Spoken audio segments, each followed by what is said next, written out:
प्रिय भक्तों, इस वीडियो को ज़्यादा से ज़्यादा लाइक करें, शेयर करें और कमेंट करें। भक्तों, आत्रेय महर्षि अत्रि के पुत्र थे। महर्षि अत्रि महाराज पृथु से धन प्राप्त कर उसे पुत्रों को देकर सवै वानप्रस्थ आश्रम में चले गए। उनके पुत्र आत्रेय तपोवन में आश्रम बनाकर अपनी पत्नी के साथ तपस्वी जैसा सामान्य जीवन बिता रहे थे। एक बार वे कुछ ऋषियों के साथ देवलोक की राजधानी अमरावती गए।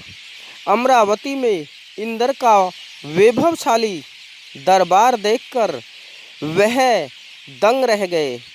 इतना ऐश्वर्य, इतना वैभव, इतना सौंदर्य, इतनी चमक दमक, इतनी धन संपदा, यह सब देखकर और इस बारे में सोच सोचकर उनका मन चकराने लगा।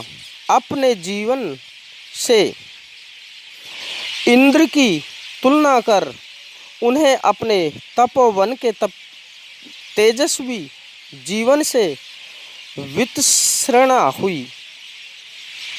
वे सोचने लगे कि मेरा जीवन भी क्या जीवन है, यह अभावों में किस तरह से बीत रहा है। देवलोक में इंद्र का जीवन देखिए कितना ऐश्वर्यशाली है और मेरा जीवन भिक्षुक वनवासी तपस्वी का है। चमक धमक से मोहित ऐश्वर्य भोग का बीज उनके मन में उग आया। लौट कर गए तो जब तब सब भूल गए। बस एक ही चिंता की किस तरह अमरावती जैसा ऐश्वर्य भोगने को मिले।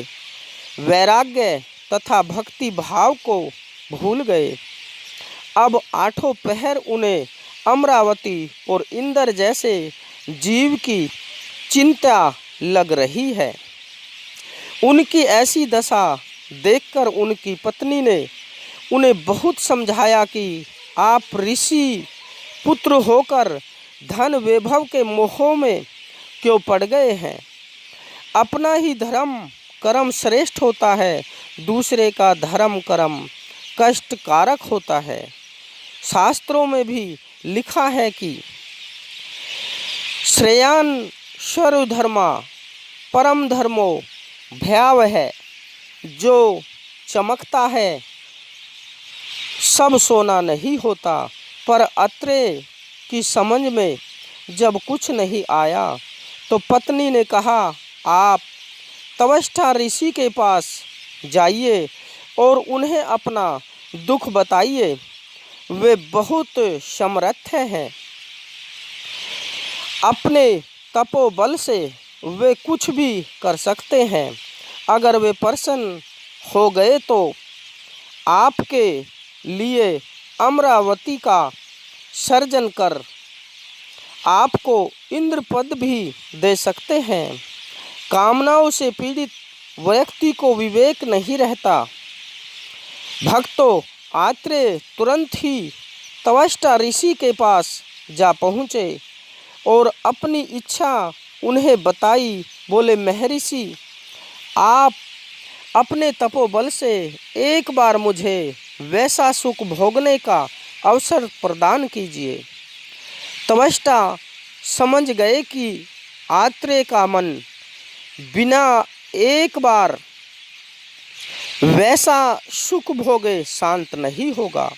तब उन्होंने कहा, वत्स, तुम ऋषि अत्रि के परंपरा निभाने की बजाय इंद्र के ऐश्वर्य की कामना करने लगे हो।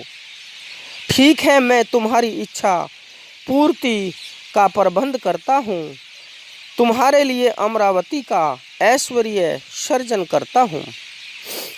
आश्वस्त होकर आत्रेय चले गए।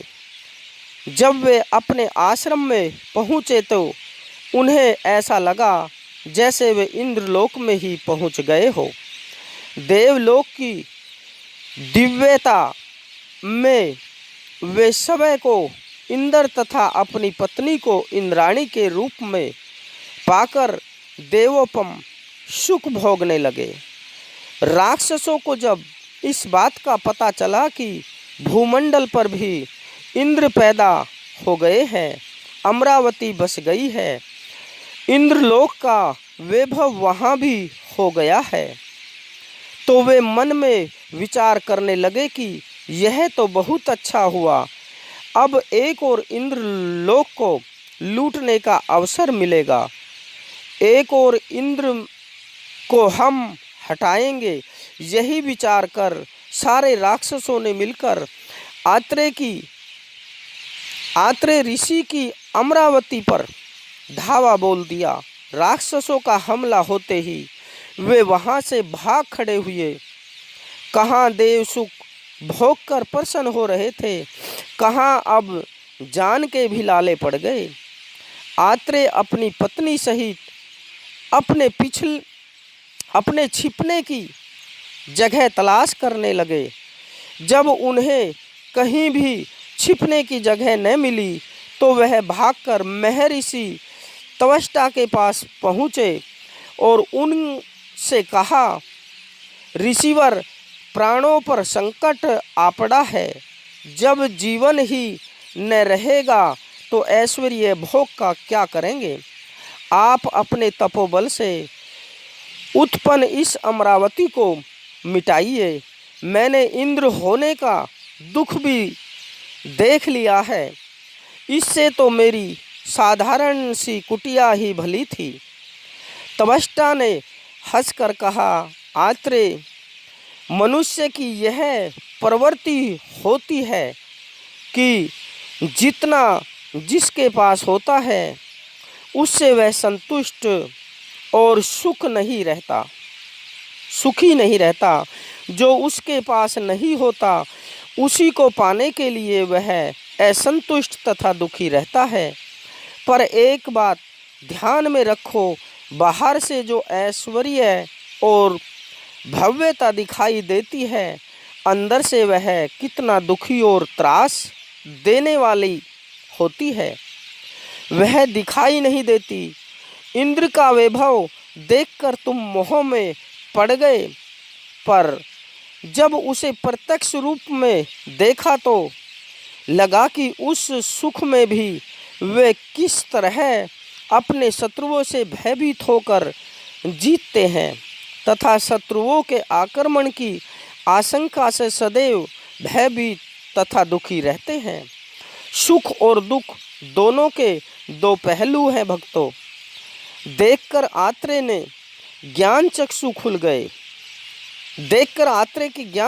खुल गए। फिर उन्होंने कभी भी ऐश्वर्य या सुख भोगने की कामना नहीं की। भक्तों, यह कहानी यही समाप्त होती है। जय गुरुदेव, जय श्री राम, राधे राधे राधे।